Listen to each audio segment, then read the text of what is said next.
Selamat pagi untuk kita semua. Perkenalkan nama saya Rani Ravalta Purba dengan NPM C1 C021131, jurusan akuntansi Fakultas Ekonomi dan Bisnis di Universitas Bengkulu. Dan teman saya, Perkenalkan, nama saya Ronesa Mulyana Brutu, NPM C1 C021026, jurusan akuntansi Fakultas Ekonomi dan Bisnis di Universitas Bengkulu. kami di sini akan mempraktikkan bagaimana cara interview dalam komunikasi IT dengan perencanaan bisnis dalam IT. Oke, baiklah saya akan bertanya kepada Ronesa. Menurut kamu, apa penting IT dalam bisnis?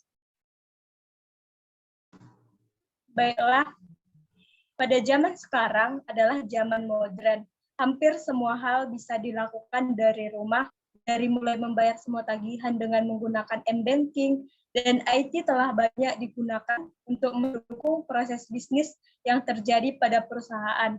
Dalam dunia bisnis, peranan IT dimanfaatkan untuk mempermudah cara komunikasi, memberikan pengetahuan, dan sumber informasi dan sistem informasi manajemen.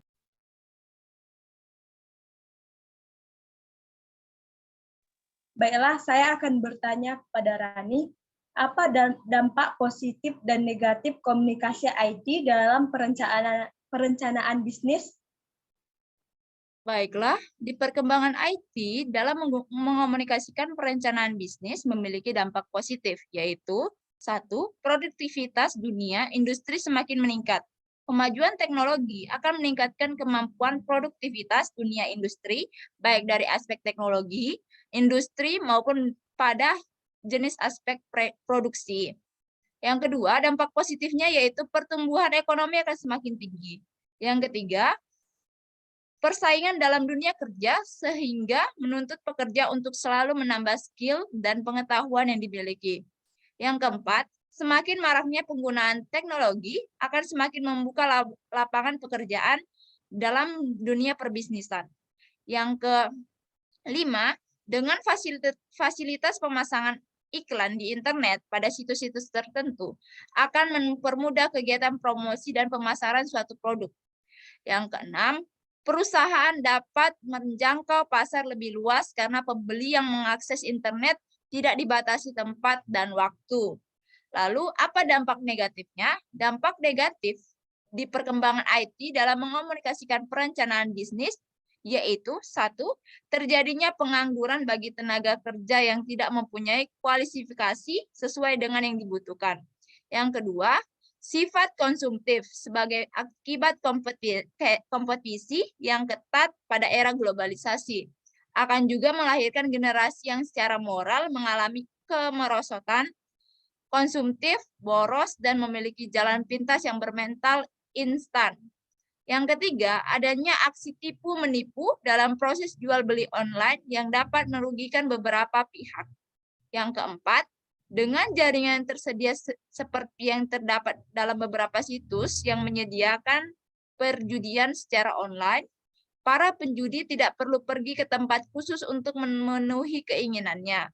Dan yang terakhir, resistensi pembelian secara online bagi orang yang awam yang belum pernah bertransaksi secara online akan merasa janggal ketika harus bertransaksi tanpa bertatap muka atau melihat penjualnya, belum lagi ketakutan bila pembayaran tak terkirim atau tak diterima, atau barang tidak dikirim, atau barang dikirim tetapi tidak diterima.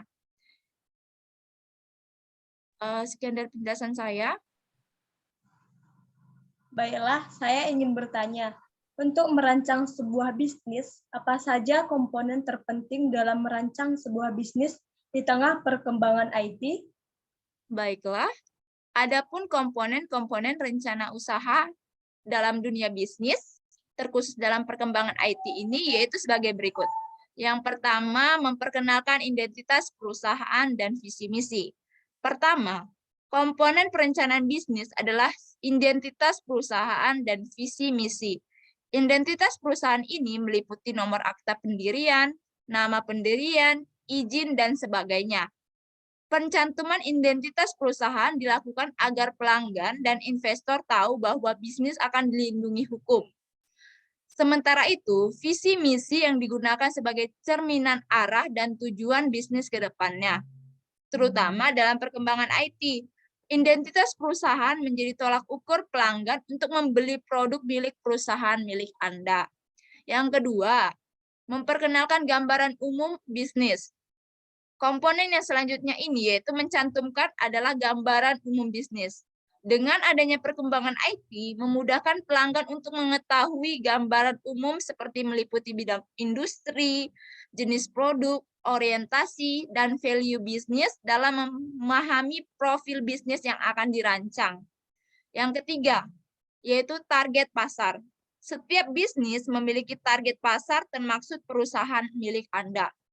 Agar pelanggan tahu bahwa bisnis Anda tepat sasaran, maka Anda wajib mencantumkan target pasar ke dalam rencana bisnis.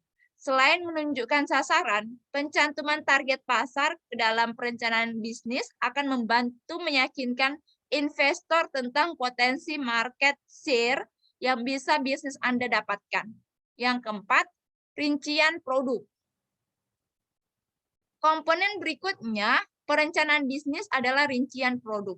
Bagi seorang pebisnis, produk adalah salah satu bukti bahwa kita benar-benar serius menjalankan bisnis tersebut. Entah produk jasa atau fisik.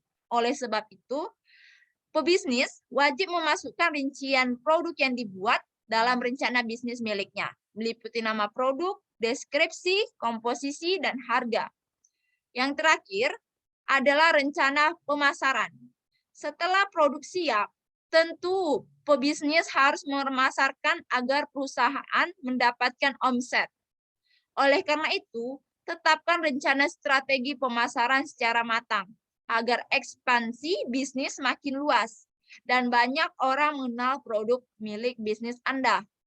Setelah itu, masukkan rencana strategis bisnis yang Anda miliki, yaitu berupa bisnis plan, agar para pelanggan atau investor dapat mengevaluasi seefektif apa strategi tersebut.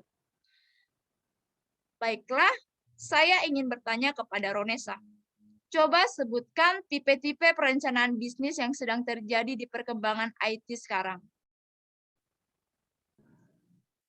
Ada 4 perencanaan bisnis yang terjadi di perkembangan IT sekarang, yaitu yang pertama, perencanaan operasional. Perencanaan operasional adalah rencana bisnis yang memberikan gambaran jelas terkait jalannya suatu perusahaan.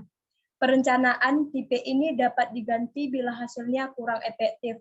Contoh perencanaan bisnis operasional seperti pembuatan standar operasional produk atau SOP. Yang kedua, perencanaan strategi. Perencanaan strategi adalah rencana bisnis yang berisi langkah-langkah strategis untuk mencapai tujuan.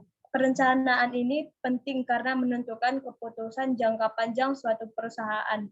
Contoh perencanaan bisnis strategi misalnya seperti visi misi yang jelas, nilai-nilai perusahaan, dan sebagainya. Yang ketiga, perencanaan taktis. Selain perencanaan strategi, dibutuhkan pula perencanaan taktis guna merealisasikan strategi yang sudah direncanakan. Contoh perencanaan bisnis di bagian taktis misalnya cara-cara teknis guna menerapkan strategi pemasaran, peran dan deskripsi kerja untuk satu posisi dan sebagainya. Yang terakhir, perencanaan jangka panjang. Perencanaan jangka panjang adalah tipe rencana usaha yang berlaku untuk waktu lebih dari 1 tahun. Tujuan perencanaan bisnis jangka panjang adalah guna memproyeksikan keberhasilan perusahaan dengan skala lebih besar. Contoh perencanaan bisnis jangka panjang misalnya rencana mencapai visi misi go internasional, mencapai IPO, dan sebagainya. Sekian dari saya. Baiklah, saya ingin bertanya kembali kepada Rodesa. Baiklah, dari penjelasan yang kamu jelaskan mengenai perencanaan bisnis di tengah perkembangan IT tadi, coba berikan salah satu contoh peranan bisnis yang ideal. Oke, saya akan menyebutkan salah satu contoh perencanaan bisnis yang ideal, yaitu nama bisnis Aroma Rasa Kopi Shop. Bidang usaha kuliner, memiliki visi Kedai kopi yang menawarkan kondisi suasana, lokasi, dan menu yang bervariatif dengan cita rasa dan kualitas dari biji kopi terbaik di Indonesia. Dan memiliki misi yang pertama, mempertahankan cita rasa dan biji kopi terbaik di Indonesia yang melegenda secara turun-temurun. Yang kedua, menawarkan kenyamanan tempat untuk menikmati kopi. Sekian dari saya. Baiklah, demikianlah hasil praktek interview yang telah kami berikan atau kami praktekkan. Jika ada kesalahan kata, kami mohon maaf. Terima kasih. Selamat pagi.